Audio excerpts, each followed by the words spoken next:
मौजूद है तहरीक इंसाफ के रहनुमा सलीम सिचवानी साहब। बात करना चाहूँगी सलीम सिचवानी साहब आपसे, आज जो अहम जलसा या पावर शो जो हो रहा है कराची में, बग़ैर इजाज़त पंडाल सज गया, सिक्योरिटी फराहम कर दी गई, ट्रैफिक प्लान दे दिया गया, आपके बड़े सवालात गर्दिश कर रहे थे सोशल मीडिया पर और वैसे भी आप लोगों के बड़े गुस्से का इजहार किया गया, तो कैसे देखते हैं आप इन तमाम चीज़ों को? देखिए, जलसा करना, रैलियाँ निकालना आवाम का बुनियादी हक है, ठीक है, और उसको मिलना चाहिए। और मौलाना साहब ने अगर जलसा किया है तो अच्छी बात है, इनको करना चाहिए था जलसा।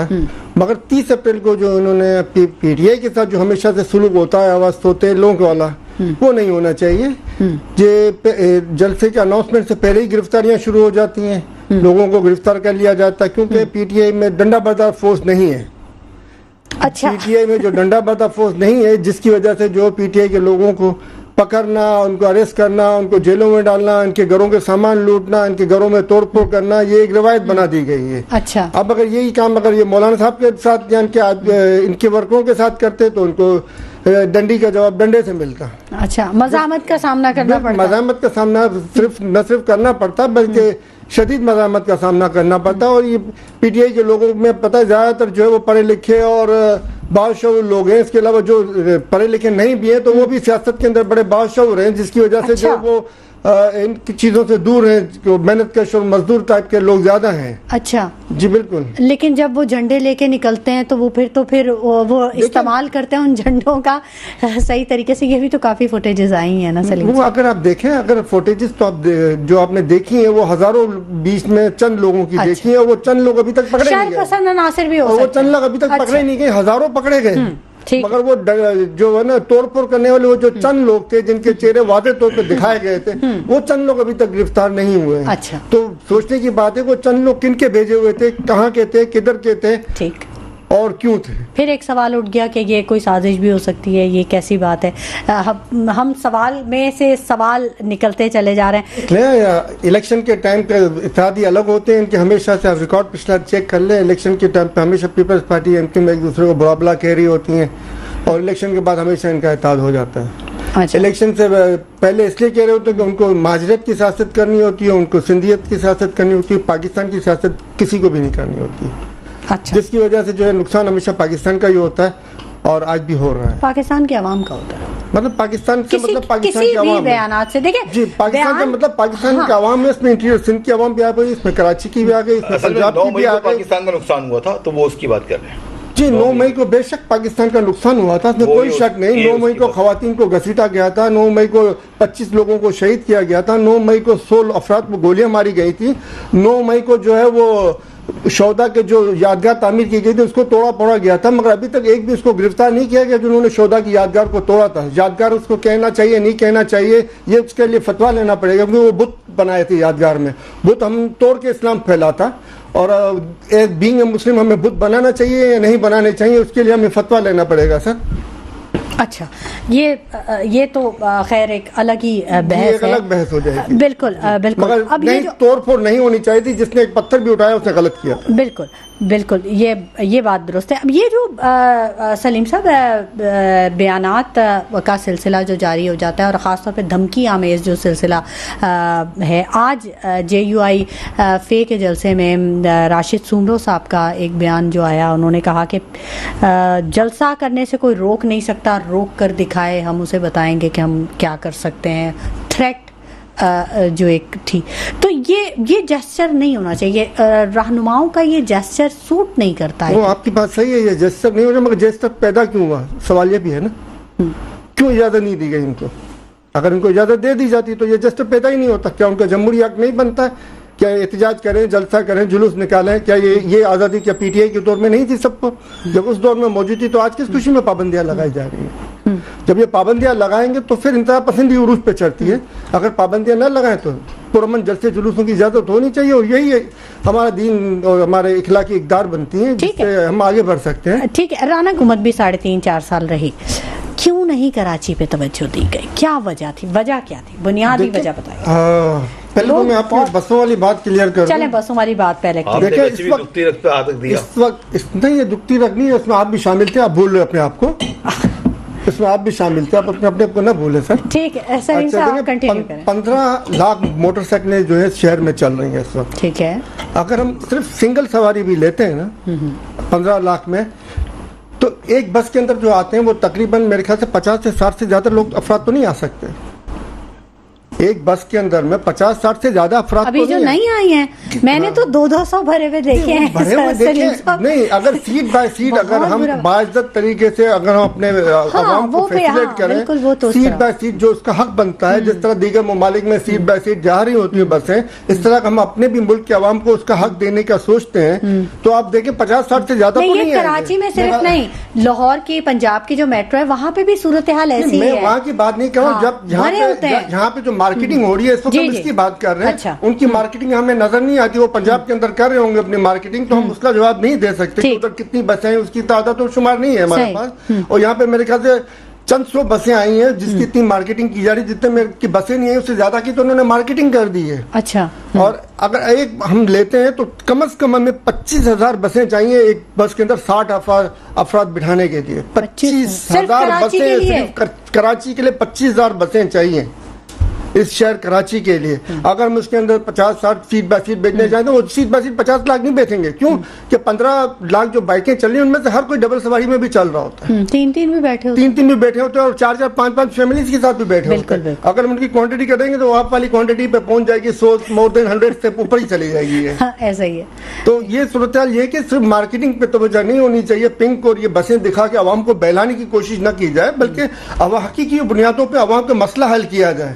और जो बसें सिर्फ नहीं है जिनको रोड्स चाहिए, प्राइवेट कारें हैं, प्राइवेट मोटरसाइकिलें हैं जिनको भी ये चाहिए। मोटरसाइकिल आपको पता है खतरनाक सवारी, अगर हकीकत में आवाम का तहफ़्फ़ुज़ ये चाहते हैं ये लोग तो 25,000 कम से कम बसें और उसके साथ में इनके रोड का बंदोबस्त करें और उसके बाद मोटरसाइकिलों में बैन करें ताकि कोई निकलता तो उसको बाइक चलाने की जरूरत ना हो, सीधा बस में बैठे और चला जाए जहां उसको जाना, और रीजनेबल किराए पे और मुनासिब किराए पे। और दूसरा आप क्या सवाल कर रही थी? वो तो मैं जो सवाल कर रही थी, लेकिन आपने तो बात ही ऐसी कर दी। यहाँ खवातीन बाइक्स ले रही हैं, वो बाइक चलाने की सोच रही हैं, आप कह रहे हैं कि बैन कर दें। मतलब आपको हमारे मैंने ये कहा अगर 25,000 बसें ले आते हैं शहर कराची के अंदर में, जिससे आवाम सेटिस्फाई हो जाती है कि भाई हाँ अब आवाम को हम बाइक खतरनाक सवारी से हमें हटाना है। खवातीन क्यों आई है बाइक्स के अंदर? इसीलिए आई है ना कि सवारी नहीं है, मजबूरी है इनको। वो भी अपनी जानों का रिस्क लेके, ये एक वैलिड पॉइंट है, बिल्कुल। वो भी अपनी जानों का रिस्क लेके बाइकों पे आई है। हम कोई पाबंदी नहीं लगा रहे, हम ये नहीं कह रहे कि उनको बैंड होना चाहिए, मगर पहले आवाम को फैसिलिटेट करें। 25,000 खुद ही छोड़ देंगी, वो खुद ही छोड़ देंगे। जाहिर है जब उनको एक अच्छी सवारी मिल रही तो क्या जरूरत है? वो गर्मी में क्या जरूरत है? गर्मी में ख्वार हो रही हो, वो लग्जरी बस में जाएंगे, 50 करोड़ की बस में जाए, क्या बुराई है? बिल्कुल सही बात है। ठीक है।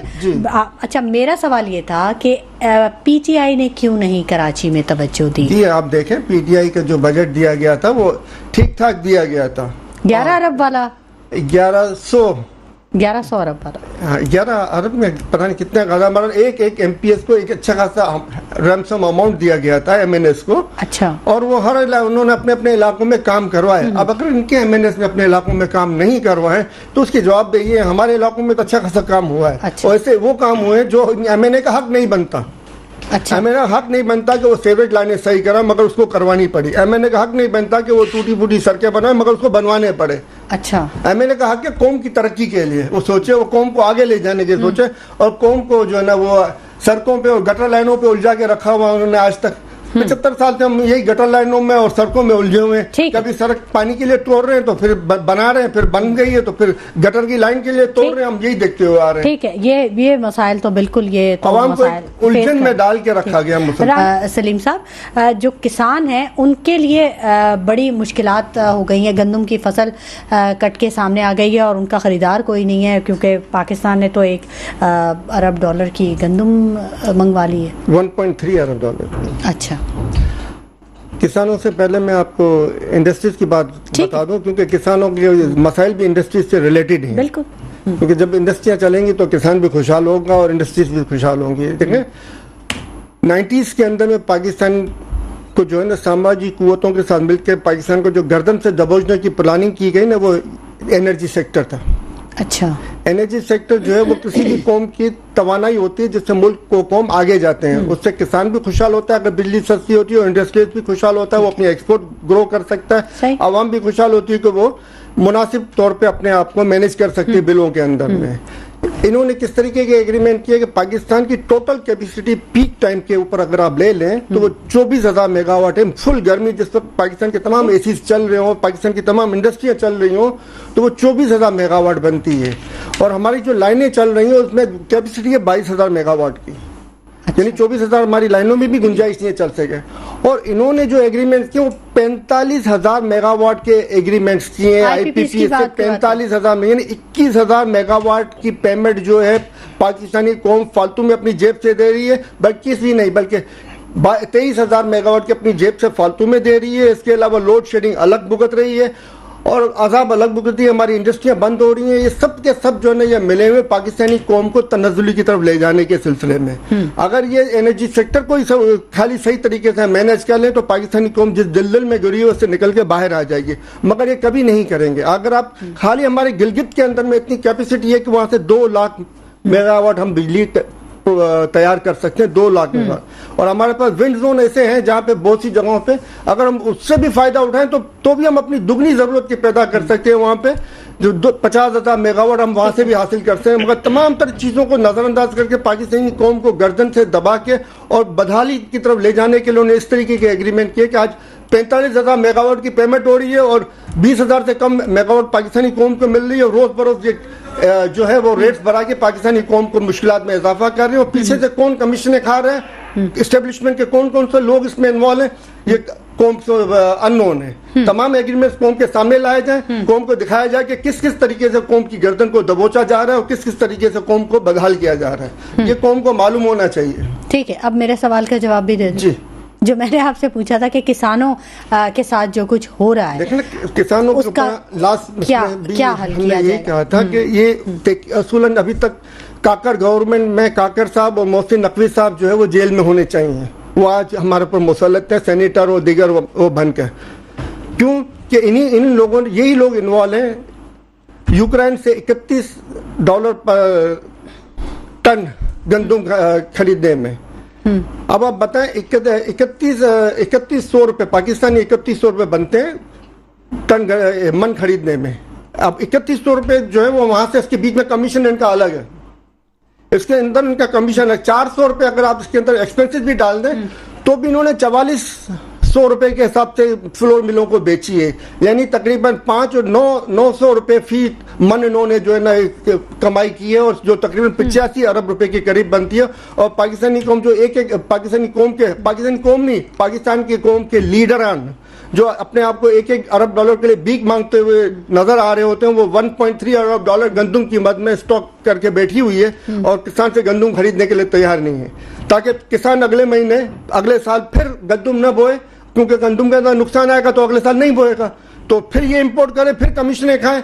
ये जो हम पर मुसलत हैं वो सिर्फ और सिर्फ अपनी जात के लिए, कौम के लिए नहीं है। अच्छा। जब तक कौम के लिए काम करने वाले आगे नहीं आएंगे उस वक्त तक ये कौम कभी आगे नहीं बढ़ सकती। और आप देख लें कि जिस बेईमाना तरीके से और जिस बोंडे तरीके से 8 फेब के रिजल्ट को चेंज किया गया, वो सिर्फ पाकिस्तान की तारीख के नहीं दुनिया की तारीख के बदनुमा दाग है जो पाकिस्तान के ऊपर पाकिस्तान की एस्टेब्लिशमेंट लगा। अभी आपने इसी पे अपना व्हाइट पेपर भी जारी किया अभी जब प्रेस कॉन्फ्रेंस हुई है, तो अब आप इन तमाम सूरत हाल में आप समझते हैं कि इसका कोई फायदा पहुंचेगा?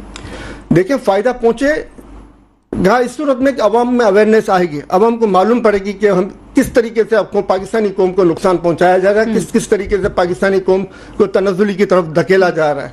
खान साहब मुज़ाकरात के लिए तैयार है, सिंपल से 3 पॉइंट। उन्होंने ये नहीं कहा मेरे को रहा करो, उन्होंने कहा तमाम कारकुनान को रहा करें, फॉर्म 45 बहाल करें, यानी मैंडेटेड अवाम का अवाम के हाथ में दें, और जो है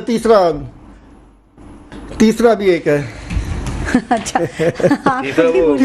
9 मई की अदालती तहकीकात करवाई जाए, 9 मई की अदालती तहकीकात करवाई जाए, ये इनका तीसरा मुतालबा है। और एक चौथा मुतालबा जो पार्टी ने अपनी तरफ से डाला था वो ये था कि खान साहब को भी रिहा किया जाए। अच्छा। मगर खान साहब के ये 3 मुतालबात हैं, अगर ये पूरे कर दें कल आके बैठ जाए मुज़ाकरात कर लें, कोई भी आ जाए, नवाज शरीफ आ जाए, शहबाज शरीफ आ जाए, यहाँ एस्टेब्लिशमेंट आ जाए, कोई भी आ जाए। ठीक है। तो संजवानी साहब फिर वो घड़ी का मसला कैसे हल होगा फिर?